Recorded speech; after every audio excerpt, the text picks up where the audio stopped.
काही नितीन माझा भाऊ म्हणून मी तिकीट मागत नाही।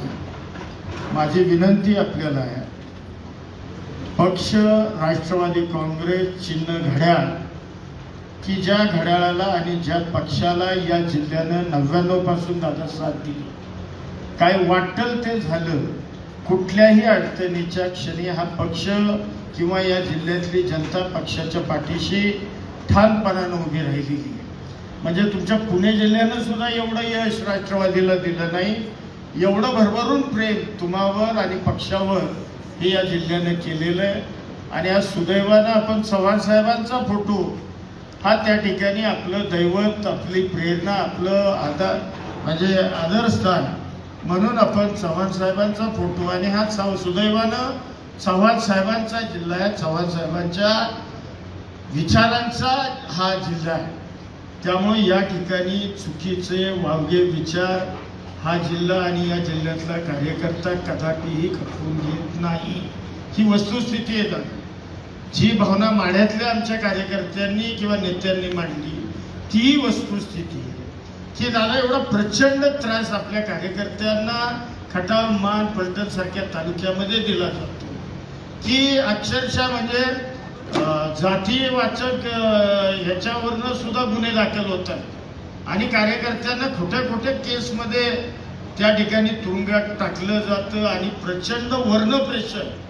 इथल्या प्रेशरला आम्ही भीत नाही, ते काय आमचे रामराय साहेब किंवा आम्ही मंडळी दीपकराव आम्ही ते टोलू, परंतु दादा वर्ण राज्यावरनं प्रेशर येतं आणि पर्यायानं त्याचा त्रास कार्यकर्त्यांना आणि पर्यायानं नेत्यांना होतो आणि पक्षाला होतो।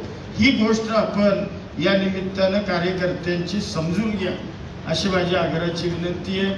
सातारा लोकसभा मतदारसंघ हा 99 पासून कुठल्याही परिस्थितीमध्ये आपण बघितले, म्हणजे आम्ही तुम्हाला अनेक वेळेला काही गोष्टी सांगितल्या, तुम्ही मंडळींनी वरिष्ठांनी ऐकल्या नाही, परंतु ज्या वेळेला तुम्ही ऐकल्या त्यावेळेचाही निकाल सातारा जिल्हा राष्ट्रवादी काँग्रेसनं लोकसभेच्या माध्यमातून आपल्याला दिलेला आहे।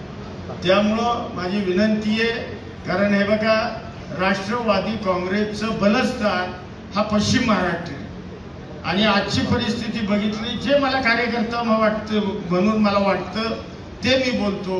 आज कोल्हापूरमध्ये घड्याळ नाही, आज सांगली जिल्ह्यात घड्याळ नाही, आज जर सातारा जिल्ह्यातलं घड्याळ गेलं, सोलापुरात घड्याळ नाही, फक्त पुणे जिल्ह्यात घड्याळ आहे, तर हे योग्य होणार नाही।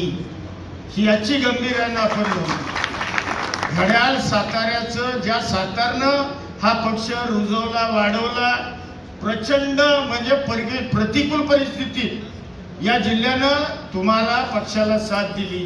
त्यामुळे माझी कळकळीची विनंती आहे, कार्यकर्ता म्हणून उमेदवार तुम्ही कुणी द्या, पक्षाचा प्रामाणिक द्या फक्त, परंतु तो घड्याळाचा उमेदवार असावा एवढी विनंती करतो। यापेक्षा काही अधिक बोलत नाही, परंतु अतिशय शॉर्ट नोटीसनं एवढ्या मोठ्या प्रमाणामध्ये जिल्ह्यातले अगदी मान खटावापासून, कराड दक्षिणेपासून, पाटणपासून ते अगदी महाबळेश्वर, खंडाळा, फलटणपर्यंतचे आपण सर्व जिल्ह्यातले कार्यकर्ते आजच्या या बैठकीला उपस्थित राहिला, त्याबद्दल पक्षाच्याच वतीनं मी आपल्या सगळ्यांना मनापासून धन्यवाद देतो, आपले आभार मानतो।